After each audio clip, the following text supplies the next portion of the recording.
क्या जब साज है ये शहनाई दो ही। क्या जब साज है ये शहनाई, दो सुरों का ही खेल सारा है। एक सुर जिंदगी का साहिल है, दूसरा मौत का किनारा है। एक सुर जिंदगी का साहिल है, दूसरा मौत का किनारा। रफ़ी साहब के इस गीत में अगर आप देखें तो ज़िंदगी के गम और खुशी दोनों पहलुओं का ही इजहार होता है। साल की शुरुआत हुई, बहुत ही बेहतरीन शुरुआत हुई, लेकिन वो जो कहते हैं ना कि वक्त जब आता है तो अपने दामन में कई तरह की चीज़ें समेट कर लाता है। किसे मालूम था कि साल के इस पहले महीने में ही उस्ताद रशीद खान साहब का इंतकाल हो जाएगा। पिछले काफ़ी दिनों से वो प्रोस्टेट कैंसर में मुब्तला थे और काफ़ी इलाज भी चल रहा था, लेकिन ऐसा लगता है कि उनका आखिरी वक्त आ पहुंचा था। कलकत्ते के एक हॉस्पिटल में उनका इंतकाल हो गया। वोकल संगीत की दुनिया के लिए ये एक बहुत ही बड़ा नुकसान है, क्योंकि एक वक्त था कि जब पंडित भीमसेन जोशी ने कहा था कि उस्ताद रशीद खान की जो गायकी है ये आने वाले वक्तों में वोकल जो आर्टिस्ट हैं उनकी दुनिया में एक इनकलाब लाएगी।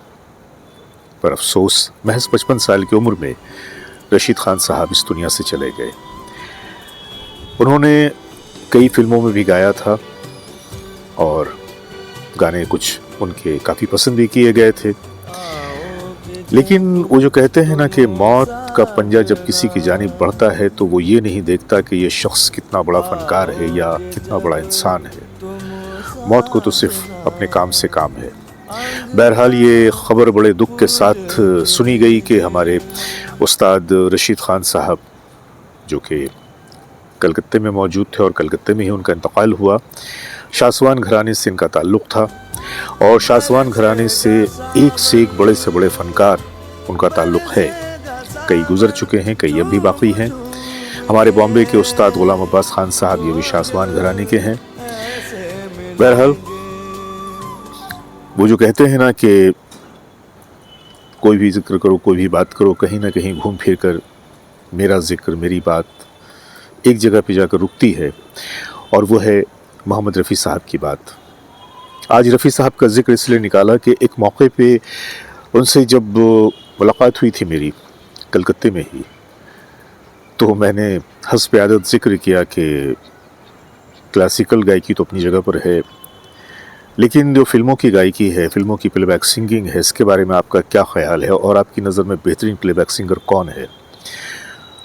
तो उन्होंने एक लम्हे भी ज़ाया किया बिना कह दिया कि क्लासिकल गायकी एक अलग फील्ड है, प्लेबैक सिंगिंग एक अलग फील्ड है, और मैं समझता हूँ कि प्लेबैक सिंगिंग का जिक्र आए तो उसमें रफ़ी साहब का जिक्र ना आए, ऐसा तो हो ही नहीं सकता।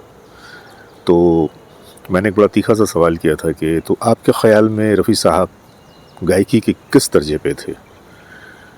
तो उन्होंने एक ऐसा जवाब दिया कि ये जवाब मैं पहले भी कई उस्तादों से सुन चुका हूँ।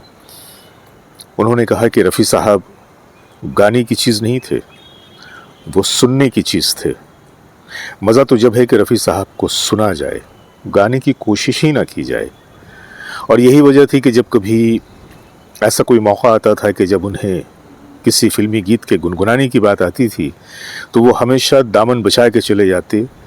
कभी ऐसा भी होता है कि किशोर कुमार साहब का कोई नगमा वो तो गुनगुना देते, लेकिन रफ़ी साहब का नगमा गुनगुनाने से वो परहेज़ करते, क्योंकि वो कहते थे कि जिस चीज़ से मैं बराबर से इंसाफ नहीं कर सकता, मैं उस जगह हाथ नहीं डालूंगा।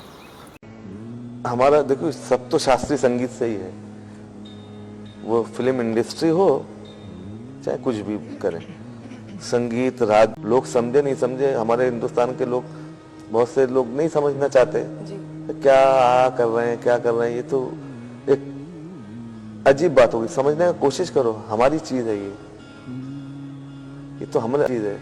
किसी को कम से कम सुनने का कोशिश तो करो। तुम अपने कल्चर का मजाक अगर बनाओगे, यानी कि अपने ऊपर कीचड़ उछालना, तो ये ठीक नहीं। साल के 10वें दिन यानी कि कल 10 जनवरी एक और भी खूबसूरत बात हुई हैदराबाद में कि हैदराबाद के रविंद्र भारती ऑडिटोरियम में एक प्रोग्राम मुनक़िद किया गया गज़ल और सूफियाना कलाम पे। और इस पे जो फ़नकार थे वो फ़नकार एक तो हमारी हैदराबाद की पूर्वा गुरु जी थी जिनको आपने बारहा यूट्यूब पे सुना होगा। पूर्वा गुरु साहबा ने एक गज़ल मेरी भी गाई जिसका मतलब है कि समझ रहा था हमें साथ साथ चलना है, किसे ख़बर थी तुम्हें रास्ता बदलना है। कल की महफ़िल में, कल के दूसरे सेगमेंट में जो फ़नकार थे वो थे जयपुर के अहमद हुसैन मोहम्मद हुसैन जी। जो लोग गज़लों की दुनिया से वाकिफ़ हैं, जो लोग गज़लें सुनते हैं, उन्हें ज़रूर ये नाम पता है कि ये दोनों जो भाई हैं गायकी के किस दर्जे पे फाइज़ हैं। अहमद हुसैन मोहम्मद हुसैन जिनका ताल्लुक़ जयपुर से है। इनकी गज़लों में मैं हवा हूँ कहाँ वतन मेरा, चल मेरे साथ ही चल, मौसम आएंगे जाएंगे, हम तुमको भूल ना पाएंगे, इस तरह की दर्जनों गज़लें शामिल हैं। उनकी एक गज़ल का शेर जो मुझे याद रह गया कि पत्थर के जिगर वालों गम में वो रवानी है, खुद राह बना लेगा बहता हुआ पानी है। और उसी में एक शेर था, क्यों चांदनी रातों में दरिया में नहाते हो, क्यों चांदनी रातों में दरिया में नहाते हो, ठहरे हुए पानी में क्या आग लगानी है। तो अहमद हुसैन साहब के जो साहबजादे हैं जावेद हुसैन साहब, जो बज़ाते ख़ुद बड़े अच्छे सिंगर हैं और इनके 50 से भी ज़्यादा एल्बम निकल चुके हैं, कल की शाम का वो हिस्सा थे। और रविंद्र भारती के प्रेस्टीजियस ऑडिटोरियम में स्टेज पे जब वो जलवा अफरोज़ हुए तो उन्होंने अपने बाबा और अपने चचा की गाई हुई गज़लों को जब पेश करना शुरू किया तो महफ़िल में एक समा सा बन गया। वही अंदाज़, वही गायकी हमारे सामने जावेद हुसैन साहब पेश कर रहे थे।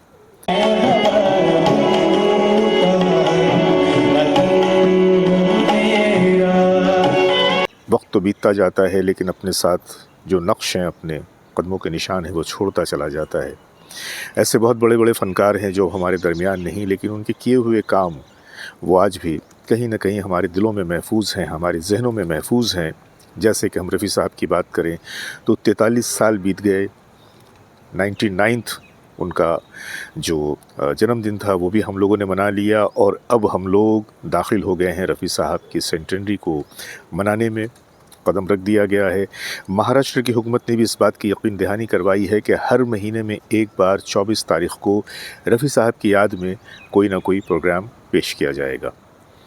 ये तो हुई महाराष्ट्र गवर्नमेंट की बात, लेकिन मुझे लगता है कि अगर आप जैसे मेहरबान, आप जैसे चाहने वाले, हम जैसे खादिम अगर रफ़ी साहब के मौजूद हैं तो ये सिलसिला बड़ा लंबा चलेगा, बड़ा तवील चलेगा। और 2024 का साल इसलिए भी बड़ा ख़ास होने वाला है कि इस साल हम उम्मीद कर रहे हैं कि रफ़ी साहब को उस अवार्ड से भी नवाजा जाएगा जो उनका अधिकार है।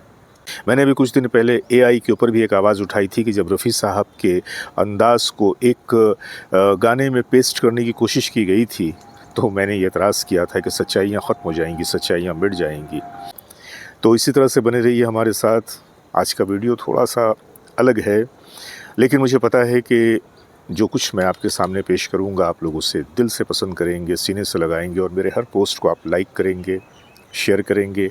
और ये तो कहने की बात नहीं कि आपने अब तक तो हमारे चैनल को सब्सक्राइब भी कर लिया होगा। तो इसी तरह से आप लोगों की मोहब्बतें चाहिए। आज के लिए अपने दोस्त जावेद नसीम को इजाज़त दीजिए, बहुत सारी मोहब्बतों के साथ। नमस्कार। कि मुझे तुझसे मोहब्बत क्यों है।